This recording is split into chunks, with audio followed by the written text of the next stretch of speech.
mis meid ees ootab, ma lihtsalt ütlen, et kuna ma ei ole välispoliitika analüütik, siis ma prognoosima ei hakka, aga ma ütlen ühe soovi. Ma soovin, et sellised sõjalised olukorrad ei ohustaks meid tulevikus ja et terve mõistus võidaks. Kuigi ei olemas selline ladina sentence, et civis pacem para bellum, tahad rahuvalmistu sõjaks, selles on oma sügav elutarkus sees, aga arvestades seda kõige, mis tõepoolest viimastel aegadel on toimunud, see tuletab meile meelde iga päev hommikust õhtuni, et demokraatlikud väärtused ei ole kaubaks ja vabadusel ei ole hinda. Tõepoolest, Eesti on astunud mitmeid samme, olles NATO liige ja integreeritud sellistesse organisatsioonidesse, mis annavad meile suuremat turvatunnet ja kindlustunnet selles pingelises rahvusvahelises olukorras. Aga teisalt me loomulikult iseseisva riigina, Euroopa Liidu liikmena või osaleme kõigi nende otsuste tegemisel, mis justkui peaksid selliseid aktsioone nagu olnud Ukrainas ja mis teises riigis, mis peaksid need lõpetama. Et tegelikult me oleme selle poolt, et sanktsioonidega survestamist jätkata, tõepoolest, nagu siin juba mainiti, kõiki diplomaatilisi kanaleid kasutades aidata igati kaasa, et Ukraina püsiks, et kõik pahatahtlikud soovid lõpeksid, nagu ma ütlesin, terve mõistus võidaks. Ja ega see kerge ei ole, ausalt öeldes. Eesti peab seisma selle eest, et tal on tõepoolest kindlustunne oma rahva ja inimeste ja riigi jaoks selles mõttes, et me ei ole üksinda. Isegi kui see kõlab väga poeetiliselt, tõepoolest me ei ole üksinda, see on väga tähtis neid suhteid hoida ja olla nagu proaktiivne, nagu tegelikult Eesti on natukene olnudki võib-olla rohkem tunnetades seda olukorda, mis on kujunenud maailmas siin sellel mandri osal. Et proaktiivne just selles mõttes, et ikkagi veenda neid, kes võib-olla natukene ütleme, ei ole nii murelikud, et me meenutame aasta tagasi, kuidas ju arvate, et see asi ei ole nii hull, see ei ole nii hull, et meie roll selle olukorra mõistmisel on ka siis olnud üsna suur. Nii et meie seesama kaitsetahe, kaitsetunne ja tugevad aklendi üles, et liitlassuhted, et need peavad püsima, peavad andma meile kindlustunnet ja ikka seesama vana sõna ka, et kui sa iseennast ei kaitse, kes sind siis kaitseb, et seda tuleb ka kogu aeg meeles pidada ja see on meie programmides ka tegelikult olemas, et Eesti inimeste, iga konkreetse inimese võimekus sellele kaitsevõimele kaasa aidata oma jõudu mööda, et see ka läheb paremaks. Niisiis, esitan teise küsimuse haridus- ja kultuuripoliitika teemal ja see küsimus puudutab ka välis-Eesti ühiskonda. Väljaspool Eestit elavate laste keeleoskuse tase on väga erinev, kuid huvi nii eesti keele õppimise ja eriti Eesti kultuuri ja tegevuse vastu üldiselt on edaspidiselt olemas. Tooksin näiteks Torontos juba 65 aastat tegutsenud Toronto Eesti täienduskoolid, kus kord nädalas käivad koos 3–15-aastased noored ja üle viimase kümnendiku meie noorte entusiastlik osalus Eestis peetavates Guide ja Scout laagrites ja laulu- ja tantsupidudel. Küsimus on, kas ja kuidas peaks Eesti riik teie arvates toetama võõrsil elavate eestlaste emakeelse hariduse andmist lastele ja siinset kultuuritegevust, mis eestluse püsimisele võõrsil kaasa aitab? Ja palun esimesena vastata haridusminister Jevgeni Ossinovski. Suur tänu. Aitäh, väga oluline küsimus, kuna siin ka viimase aasta jooksul on seda teemat üksjagu saanud arutada. Et loomulikult välis-Eesti rahvuskaaslastele suunatud meetmed, sealhulgas nende sideme hoidmine Eestiga ja loomulikult selle alustest eesti keele õppe on kindlasti üks olulisi funktsioone, mida Eesti riik peab täitma. Oleme seda jõudumööda siin rahvuskaaslaste programmide raames seda teinud, aga ausalt öeldes ega nüüd ei saa öelda, et meil see süsteem, tänane süsteem meid lõpuni rahuldaks. Tõepoolest, Toronto on tegelikult üks parimaid näiteid sellest, kuidas Eesti kool töötab. Paljudes teistes kohtades selliseid võimalusi ei ole. Samal ajal, kui me mõtleme sellele, et meil on tekkinud nüüd 90. aastate järgselt ka uus põlvkond väliseestlasi, kes on üldjuhul välja rännanud siis teistesse Euroopa Liidu liikmesriikidesse, siis nende nii demograafiline kui ka sotsiaalne profiil on hoopis teissugune ja eks ka need meetmed või need huvid, mis neil on Eestiga seose hoidmiseks, on hoopis teissugused. Ja me oleme nüüd ministeeriumis ka tellinud vastava uuringu, mis uurib nüüd märtsis peaksid tulema tulemused, mis siis näitab ära, missugused on need rahvuskaaslaste programmi senised tulemused, mis on need eeldused, mis on need tegelikult ootused väliseestlaste poolt Eesti riigi suhtes, mida riik peaks toetama. Minu teada Skype'i teel neid ka intervjuusid läbi viiakse, ma ei tea, kas kellegagi teist on seda tehtud, aga märtsiks igal juhul peaksid tulemused olemas olema ja selle põhjal ma arvan, et me peaksime täiesti ümber vaatama oma rahvuskaaslaste tänase programmi, mis on ainult ühe ministeeriumi programm, kus küll on tegevusi ka teistest ministeeriumitest, aga koordinatsioon valitsuse tasemel ei ole olnud väga hea. Ja mina arvan, et me peaksime üldiselt kokku leppima võib-olla ka Riigikogu tasemel rahvuskaaslaste poliitika alused, leppima kokku, missugused on need konkreetsed teemad, millega tegeletakse ja mis on need konkreetsed tegevused, mida siis teistes riikides rahvuskaaslastele pakutakse selleks, et see sideme hoidmine siis Eestiga jätkuks ja puudutab nii keelt, kultuuri, aga ka lihtsalt inimeste vahelisi kontakte, et ka seda minu meelest võiks oluliselt rohkem edendada ja kasutada ära, heas mõttes kasutada ära inimesi, Eesti soost inimesi, Eesti huvide ja Eesti ühiskonna edendamisel, näiteks ka avaliku diplomaatia seisukohast, et tutvustada meie seisukohti. Ma arvan, et me ei ole lõpuni neid võimalusi tänaseks ära kasutanud. Suur tänu. Ja järgmisena palume minister Urve Tiidust sama küsimusele vastama. Siin oli juba juttu rahvuskaaslaste programmist, et kui meenutada, siis see algas 2004. aastal, on olnud nagu 3 tsüklit ja see viimane kestab 2020. aastani. Et seesama rahvuskaaslaste programm on toetanud rahvuskaaslasi väljaspool Eestit keeleõppel ja kultuurilistes küsimustes. Tõepoolest, kuna välismaale suundunud Eesti inimeste arv on kasvanud, seal kasvavad pered, sünnib lapsi juurde ja see eesti keele hoidmine, mis on meie põhiseaduse preambula ju oluline soov, et me hoiame eesti keelt, et see muutub päevakorras järjest olulisemaks, et kui praegu öelda, et hinnaguliselt elab Eestis väljaspool umbes 150 000 kuni 200 000 Eesti inimest ja Kanada ja USA näiteks on ühed suuremad Eesti inimeste arvuga riigid, siis ütleme niimoodi, et ega see täiuslik ei ole. Et üks teema on kindlasti, et sinna on raha juurde vaja, see on tõesti õige. Teine teema on see, et ei saa öelda, et kohe kehvasti on asjad, vastupidi. Kultuuriministeerium näiteks toetab väliseestlastele suunatud tegevusi 3 valdkonnas, et siin on kultuurivahetus, me toetame rahaliselt väliseesti kultuuriühingute tegevusi. Siin on Eesti kultuur maailmas alaprogramm, mis toetab väliseestlaste kultuuriüritusi, mis samuti aitavad ju kaasa tegelikult ka keelelisele suhtlusele, kommunikatsioonile emakeeles. Toetame suviseid eesti keele ja kultuurilaagreid, seda teeme koostöös siis Haridus- ja Teadusministeeriumi ja MISAga ja on ka toetused nendele väliseestlastele, kes tulevad siis nagu Eestisse tagasi. See on samuti MISAga koostöös.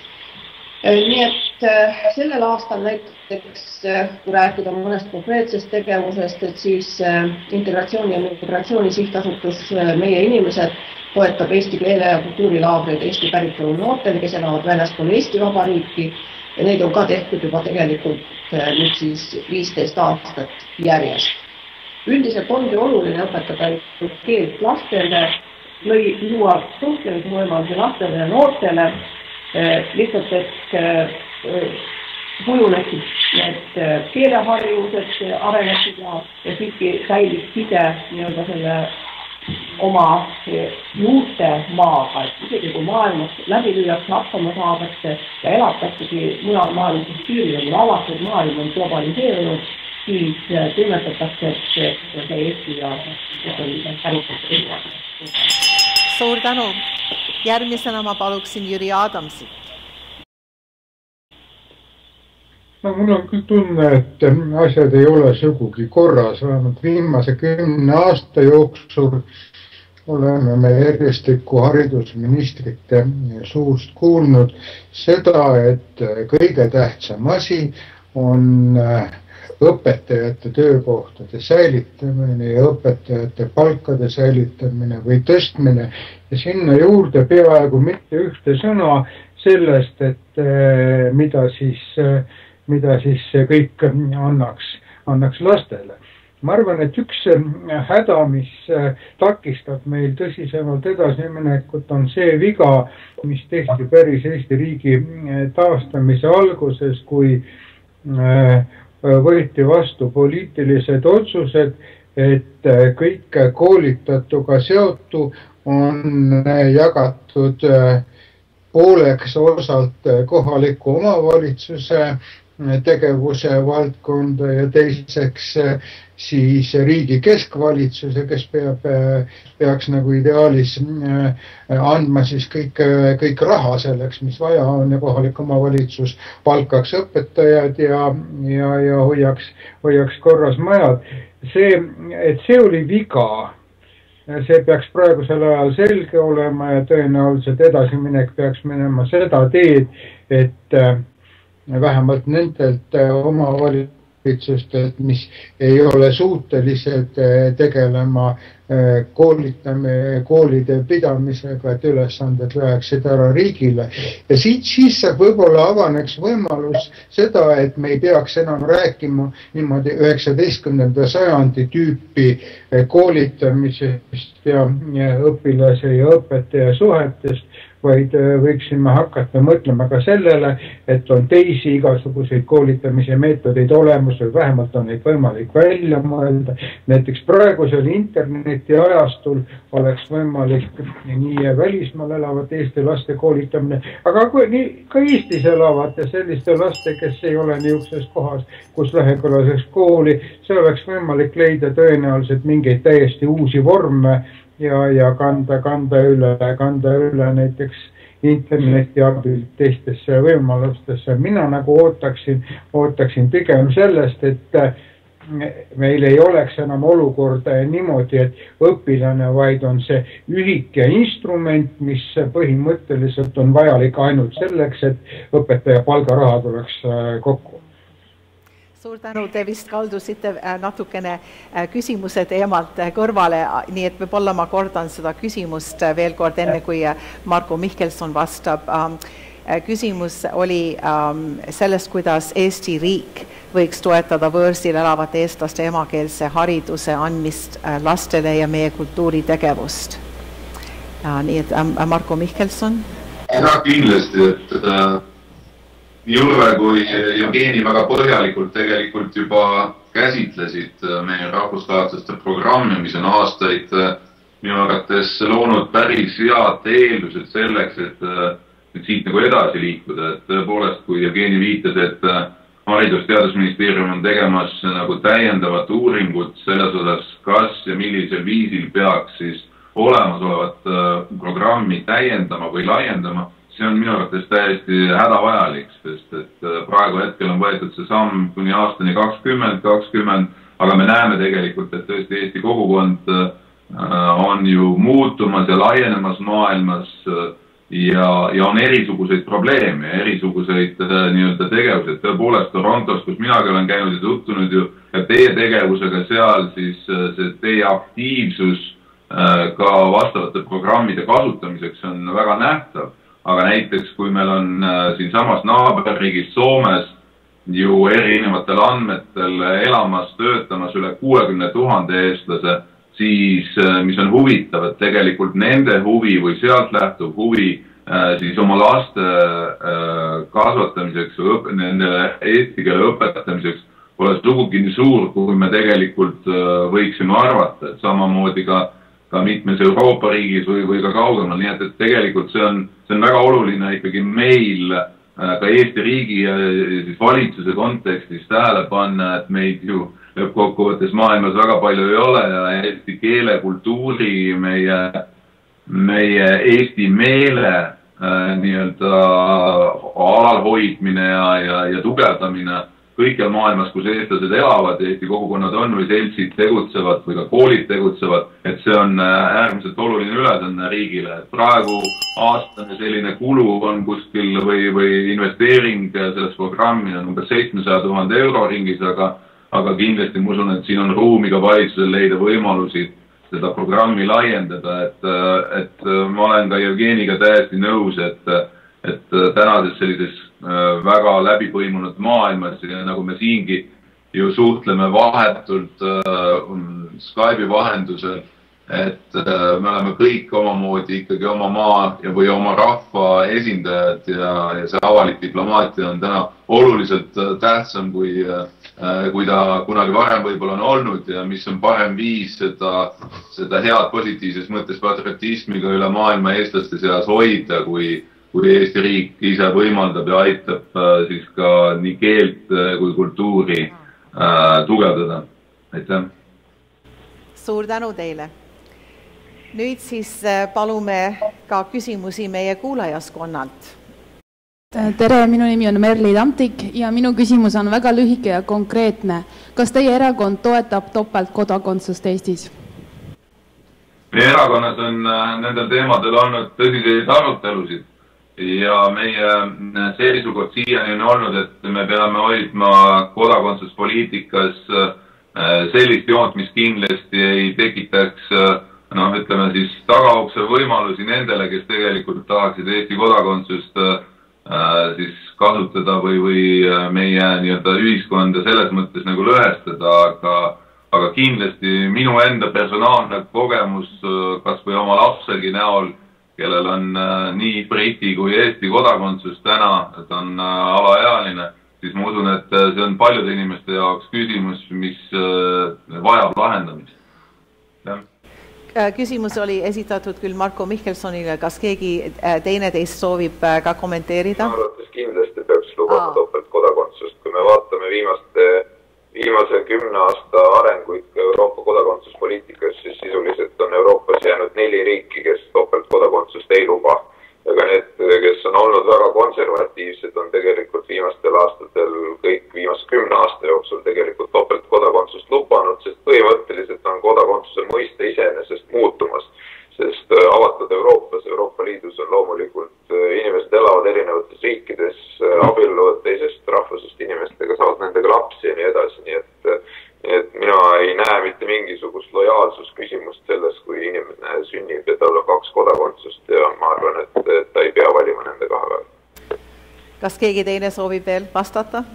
Jevgenile tegelikult ütleksin ühe väikese kommentaari või vihje vahele, et siin me peaksime siiski olema väga ettevaatlikud rääkimaks topeltkodakondsusest absoluutselt kõigile, et ma loodan, et Jevgeni sai mõelnud seda, et ka Eestis elavad näiteks 100 000 Vene Föderatsiooni kodanikku võiksid samaaegselt olla ka Eesti Vabariigi kodanikku. Kui nad täidavad ära kõik naturalisatsiooni normid, siis miks mitte? Meil on valik, kas nad on ainult Vene Föderatsiooni kodanikud või nad on samal ajal omavad ka kodakondsusel ja vastavatel tingimustel, ehk siis keeleoskusel ka lojaalsusvandel põhinevad sidet Eesti Vabariigiga, mida nad tänasel hetkel ei oma. Loomulikult parem oleks, kui nad oleksid ainult Eesti kodanikud, aga juhul, kui tänane seis on selline, nagu ta on, siis ma arvan, et igal juhul on meie huvides see, et nad oleksid Eesti kodanikud. Ja kui tohib ütelda siia juurde, siis kodakondsuse mõiste tänapäeva maailmas on nii oluliselt muutunud sellest, mis oli enne teist maailmasõda ja millele põhineb ka meie praegune kehtiv kodakondsuse seadus, et ei olegi päris selge, kuhu see õiguslik instituut edasi areneb ja ta on kindlasti oma sisu viimaste aastakümnete jooksul oluliselt kaotanud. Kodakondsuses olemisega peaaegu ei kaasne enam mingisuguseid kohustusi, mis varem oli see põhiline tunnus, tähendab see alamaks olemine, kuid õigusi sellega kaasneb palju ja Eesti jaoks on arvatavasti kõige olulisem see, et kui meie mingisuguste teiste riikide kodanikele laiendame suhteliselt liberaalselt Eesti kodakondsus, siis tähendab see selle, et me loome juurde väga suure hulga valimisõiguslikke inimesi ja järelikult muudame ka valimistulemust õige varsti. Teisest küljest on meil jälle laialdane kogemus nendest Eesti riigi kodanikest, kes elavad igal pool mööda maailma laiali ja kellel on mitmesugustel põhjustel, ka praktilistel põhjustel vaja omada oma asukohariigi kodakondsust, nii et küsimus on segane. Topeltkodakondsus siiski ei mõjuta valimistulemust, sest naturalisatsioonireeglid jäävad samamoodi edasi kehtima. Aitäh, kas minister Tiidus soovib ka midagi lisada? Las jääda praegu meeste teemaks. Aitäh. Aitäh, siis meie poolt järgmine küsimus. Ma proovin nii lühidalt kui võimalik. Minu küsimus on Urve Tiidusele, kultuuriministrile ja räägin nagu kunstiajaloolane. Tahaks teada, kuidas niisugune asi üldse on võimalik. 2 aastat tagasi lasti väga tubli Tartu muuseumi direktor minema. Lihtsalt saadeti ta teisele alale ükskõik kuhu. Ja võeti vastu, tema on kirjutanud väga palju huvitavaid asju ja täielikult professionaalsed. Nüüd võeti vastu üks noor kunstiteadlane, kes pole kunagi muuseumis töötanud, kellel pole mingisugust teadmist museology alal ja kes ei saa mitte läbi oma töölistega. Ja sellest on juttu olnud lehtedes, on kultuuriministrile kirju kirjutatud ja aasta aega tagasi esitati pöördumine, saadeti üks grupp sinna, kes uurisid majanduslikku olukorda, aga mitte seda kunstiajalugu. Ja mina tahan teada, kes kunstimuuseumis üldse niisugust asja organiseerib, kes otsustab, et valitakse niisugune inimene, näiteks kes tegi just skandaali juutide näitusega nüüd. Kuidas see üldse võimalik on? Kes on seda otsustanud ja kuidas seda edasi teha? Suur tänu teile selle küsimuse eest. Nii nagu te oma küsimust alustasite, et 2 aastat tagasi tehti see otsus, siis ma lihtsalt pean ütlema, et ma ei olnud selle ajal kultuuriminister, ei olnud selle ajal selle otsuse langetamise juures. See oli avalik konkurss, seast valiti välja praegune kunstimuuseumi juht ja mis kaalutlustel täpselt selle konkursi võitis, siin võib-olla läheks pikemalt seletamine. Tartu kunstimuuseum kui tõsine pallase traditsioonide muuseum tõepoolest on elanud üle niisuguse keerulise aja, on toimunud struktuurimuutusi, personalivahetusi ja noore muuseumi juhi tulek on olukord hästi palju muutnud ja ütleme, et kõik asjad ei ole läinud väga sujuvalt. Te ütlesite, et seal käis meie komisjon, kes uuris majandust, ta uuris väga põhjalikult tõepoolest muuseumi juhtimist, majandamist ja kõiki seda, mis ühe riigi poolt rahastatava muuseumi tegevuse uurimise juurde kuulub. Sealt tehti palju järeldusi, sellele järgnes palju muudatusi ja kindlasti on praegu olukord selline,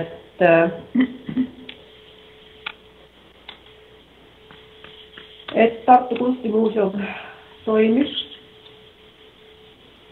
Uus juht või see noor juht, ta ei ole enam midagi väga uus, Rael Artel on siiski möönnud, et kõiki neid vallase traditsioone kunstimuuseumi juures tuleb hoida, need on väärtuslikud asjad. Seda ka avalduse, et ühiskonnas väga keerulise reaktsiooni tekitanud videotööd võetakse ära näituselt. Ja selline see olukord praegu on, et me loomulikult soovime, et see muuseum oleks külalistele populaarne, huvipakkuv, hoiaks Tartu kunstitraditsioone, kõige paremaid kunstitraditsioone ja muidugi heal moel tutvustaks ka kaasaegset kunsti. Selle nimel me tegutseme ja praegu on vastus selline. Suur tänu teile küsimuse eest. Suur tänu teile ja meie poolt siis järgmine küsimus. Tere, minu nimi on Paul Kiilaspea ja küsimus oleks Marko Mihkelsonile. Lauri Vahtre esitas hiljuti idee moodustada Välis-Eestist omaette valimisringkond, arvestades eestlaste diasporaa pidevat kasvu ning olemasolevate sidemete ja läbikäimiste säilitamist. Mida arvate teie sellest mõttest? Aitäh! Ja aitäh! Ma arvan, et kindlasti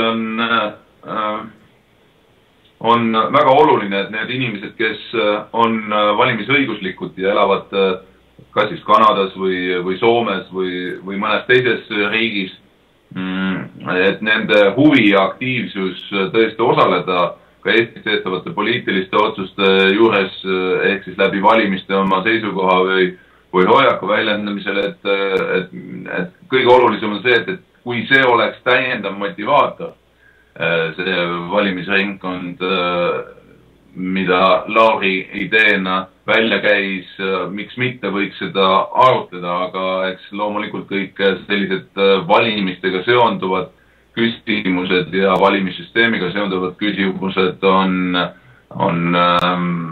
seda sorti teemad, mida peab väga põhjalikult ja tõsiselt läbi arutama. Et kindlasti on see huvitav mõte. Teine soovib ka vastata sellele küsimusele?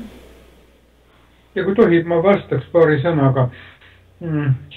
Seda mõtet on arutatud nüüd õige mitmetes Ida-Euroopa maades, aga ma ei ole päris kindel, kas on jõutud selle tegutsemiseni.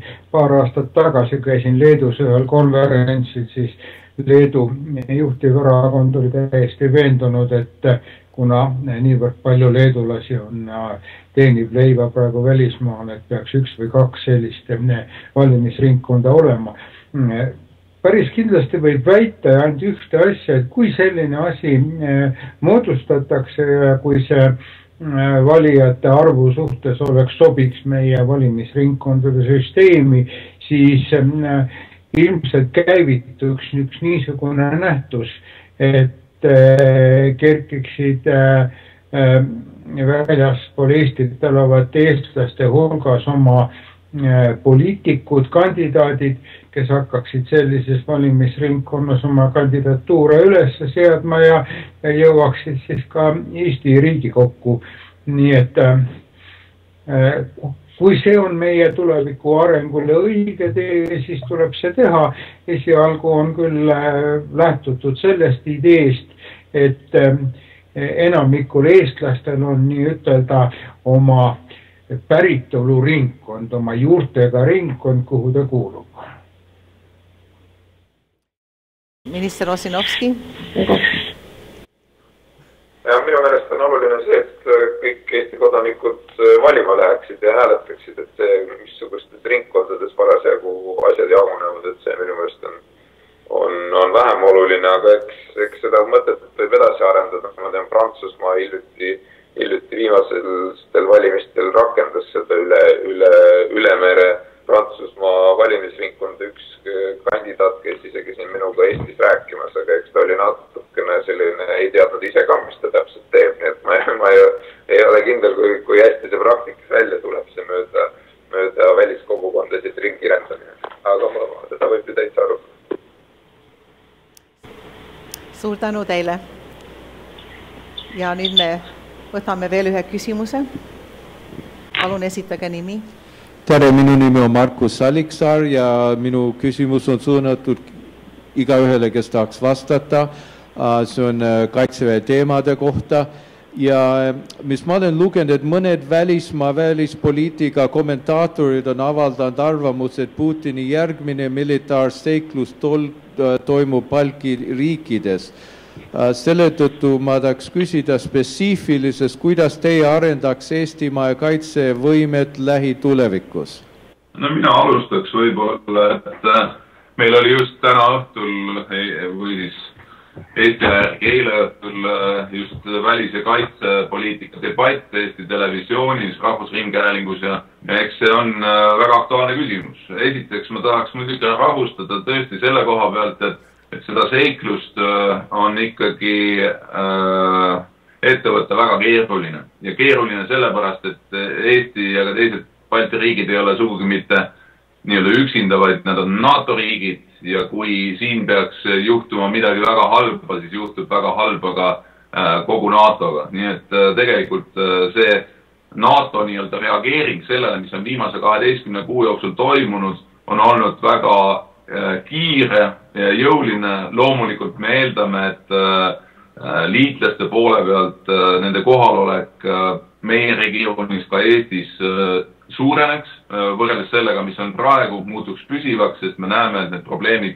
on pikaajalised. Aga mis puudutab Eesti enda kaitsevõimet, siis mõelgem kas või selle peale, et me alustasime sisuliselt nullist 1990. aastate alguses ja me oleme täna jõudnud sellesse staadiumisse, kus tegelikult me võime öelda, et meie kaitseväe iseseisva kaitsevõime struktuur on arendatud päris heale tasemele. Me praegu komplekteerime esimest jalaväebrigaadi, just on soetatud esimene tõsisem soomusvõimekus.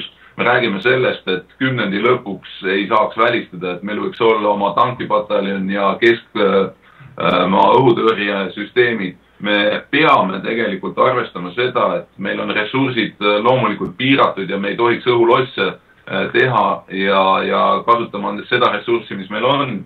Aga Eestis valitseb poliitiline konsensus väga tugevasti selles osas, mis puudutab kaitsesse minevaid investeeringuid 2% ja tõenäoliselt isegi natuke peale seda ja on jagatud tegelikult seisukoht kõigi meie erakondade vahel. Ja ma arvan, et ka see, et täna ei ole ka siin kellelgi küsimust, et Eesti nii-öelda kaitsevõime baseerub ajateenistusel läbitaval ja selle järgselt moodustataval reservarmeel pluss vabatahtlikud ühendused. Ma pean ütlema, et ka kaitseliitlasena ma näen, kuidas ikkagi ka viimasel aastal on üle 1000 inimese liitunud Kaitseliiduga ja liitunud mitte lihtsalt niisama, vaid siiras tahtes siis panustada omalt poolt ka Eesti kaitsevõime tugevdamisse. Nii et Eesti inimeste kaitsetahte küsimus on ka väga oluline ja see on viimaste hinnangute järgi päris kõrge.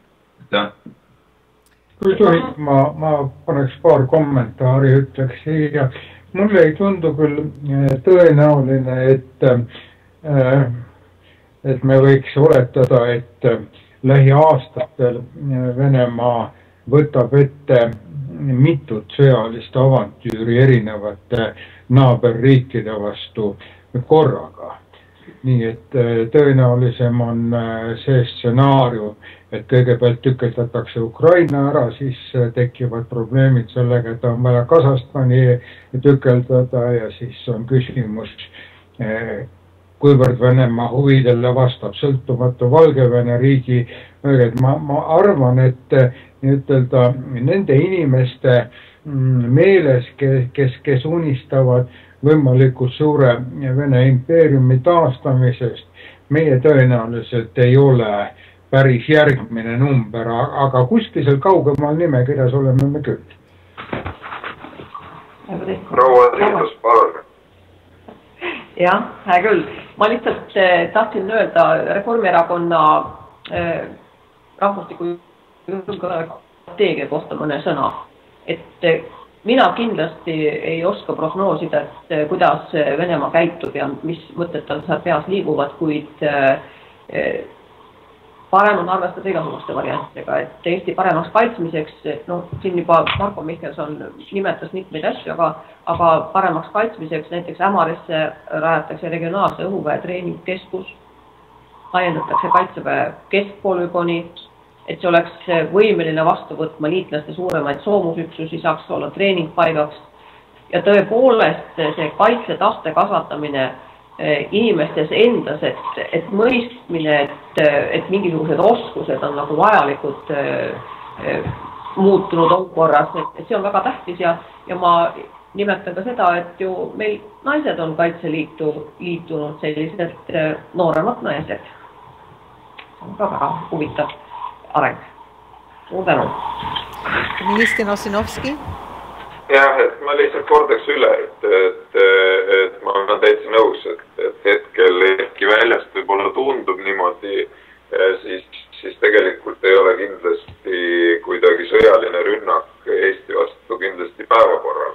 Et loomulikult ajad on ärevad, sest on rikutud väga põhimõttelisi kokkuleppeid, riikide vahelisi kokkuleppeid ja seda, kuidas tehakse rahvusvahelist poliitikat ja see loomulikult teeb meid murelikuks. Aga seda, et Eesti vastu oleks sõjaline rünnak hetkel kindlasti ette näha ei ole, just nimelt seepärast, et eks see kalkulatsioon tänase seisuga on selline, et rünnak Eesti vastu oleks hullumeelsus, sest see tähendaks sõda NATO-ga. Ja eks meie põhiline eesmärk ongi seda kalkulatsiooni sellisena hoida. Ühelt poolt arendada oma iseseisvat kaitsevõimet ja ma arvan, et siinkohal me peaksime eeskätt juhinduma sellest, mida professionaalsed sõjaväelased selle kohta ütlevad, kuidas on vaja arendada Eesti kaitsevõimet, et poliitikutele meeldib igasuguseid toredaid vidinaid seal välja käia, et ostame seda ja ehitame seda. Et üldiselt eks spetsialistid on siin kõige paremad ütlema, missuguseid võimeid Eestil on vaja ja missugustest on kasu ja mis meile tegelikult on jõukohane ülal pidada. Ja teiselt poolt kogu see pool, mis puudutab siis koostööd NATO-ga ja Euroopa Liiduga, nii kaitsepoliitikat, kaitsediplomaatiat kui ka laiemat välispoliitikat, et me hoiaksime seda kalkulatsiooni selliselt, et Eesti ei ole üksi ja igal juhul on Eestiga jamamine väga suur lollus. Nii et ma arvan, et oleme siiani sellega hästi hakkama saanud ja loodetavasti saavad ka kõik järgmised Riigikogud ja valitsused. Aitäh teile! Niisiis me oleme lõpupoole jõudmas ja lõpetame nagu alati lõppsõnadega, mille käigus on igal erakonna esindajal lubatud kuni 1 minut lahtisel teemal ja me peame rangelt sel korral kinni sellest 1 minutist. Sel korral järjekorras Jüri Adams esimesena, siis Marko Mihkelson, Urve Tiidus ja Jevgeni Ossinovski. Palun, Jüri Adams. No. Me tahaksime muidugi hääli, valijate hääli siin nüüd vähem 3 nädalat ja me ei ole muidugi ainukesed, kes nüüd tahavad. Nii et eks te lugupeetud valijad tehke oma järeldused. Meil on praegu päris tõsiselt vähemalt enda arvates plaanid, kuidas Eesti ringivanker, mis meie arvates on kaavis ja seisab ei saa kuidagi sealt välja, et kuidas ta jälle teele upitada ja liikuma saada. Nii et neid on igal pool interneti tekstides võimalik näha ja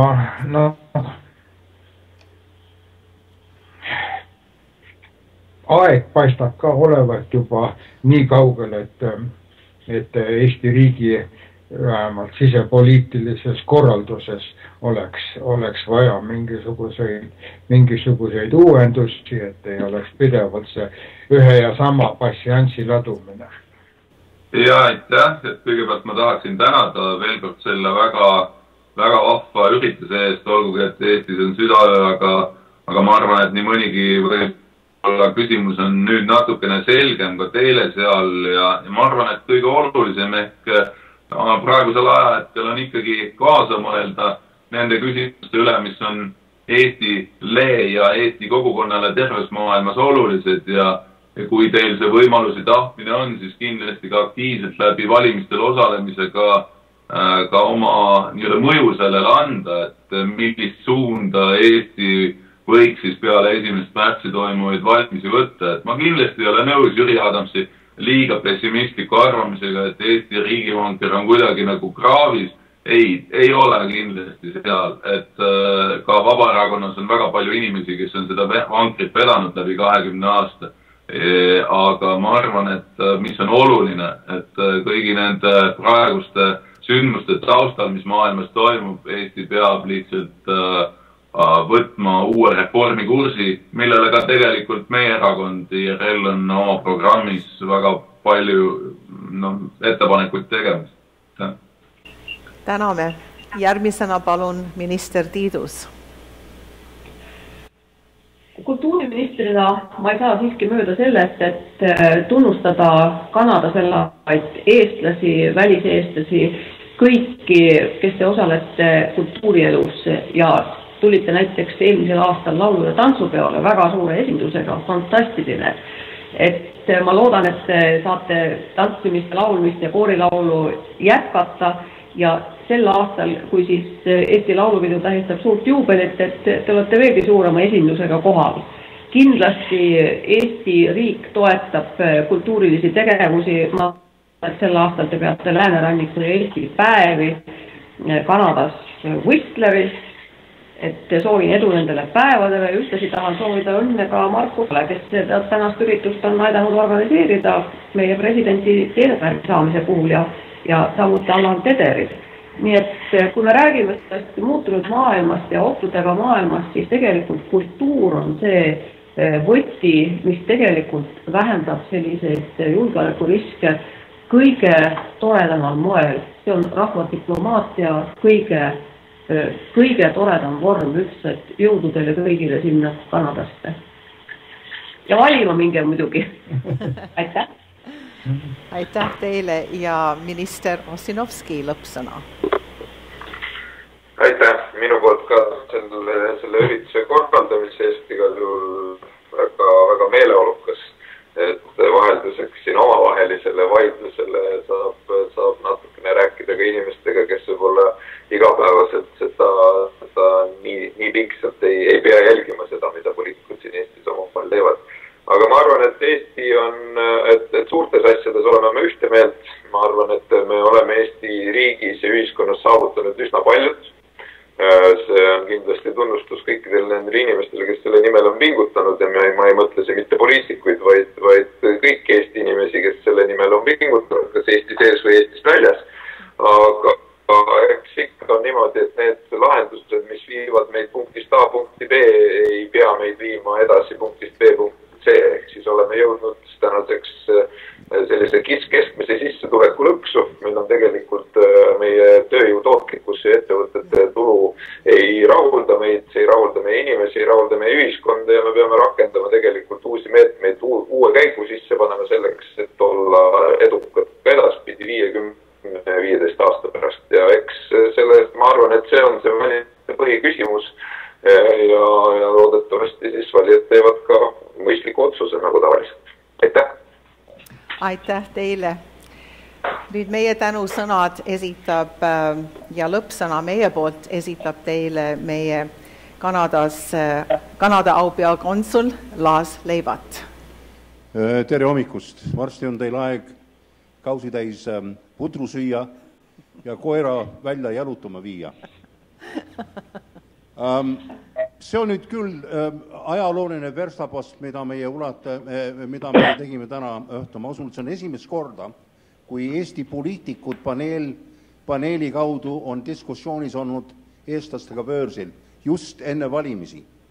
Te teate, et börsil elavate eestlaste valimispunktid on avatud, ma arvan, laupäevas kuni tuleva nädala lõpuni. Ja siin Torontos ka on tuleval kolmapäeval ja neljapäeval valimispunkt avatud. Meie oleme ainukene aukonsulaat üle terve maailma ja neid on umbes 130 tükki, kellel on see aasta lubatud valimisi läbi viia. Et see on võrmsi kahju areng, mis on toimunud meie valimisõigustega Riigikogu valimistel. Schumanni organisatsioon on ütlenud, et kuskil 76 000 eestlasi börsil on olemas valimisõigus, hääletamise õigus. Me oleme võrdlemisi pessimistlikud, et ainult üks väga väike protsent nendest võtab sellest osa. Meil on antud see kohust või õigus, et valida ja kõikidel riikidel ei ole, kõikide riikide välismaal elavate kodanikel ei ole mitte see õigus, et nemad saavad välismaalt oma Riigikogu parlamenti valida. Meil on see õigus olemas, aga selle õigusega kaasneb ka kohustus. Ja ma usun, et selline kohustuse täitmine seob meid veel tugevamini ja lähemalt meie oma riigiga. Me ei ole mitte ainult laulupeod ja teised üritused, mis teevad seda ja teevad hästi, aga just osaleme valimistes on ka üks moment, mis seob meid oma riigiga. Sellepärast ma tänan teid, Urve Tiidost, Marko Mihkelson, Jevgeni Ossinovski ja veteranpoliitik Jüri Adamsit, et te võtsite vaevaks meiega ühineda täna õhtu. See oli põnev, see oli huvitav ja see oli väga informatiivne. Suur tänu teile ja nüüd hommikusöök. Aitäh!